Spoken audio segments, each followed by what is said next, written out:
Today, I'm Mr. Tenor. I teach the Guam Community College CTE program under construction trades, and I welcome you guys to participate in my class.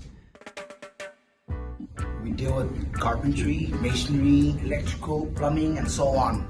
Safety is the most important part of this industry, and it's an advancement to actually the progress. So, in carpentry trade, safety is very important.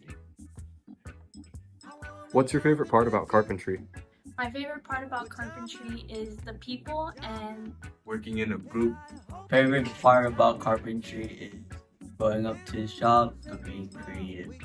What's the hardest thing you've done in this class? the hardest thing I've done in this class was making my own shoe rack. Starting from scratch and building our own blueprint and doing our own project.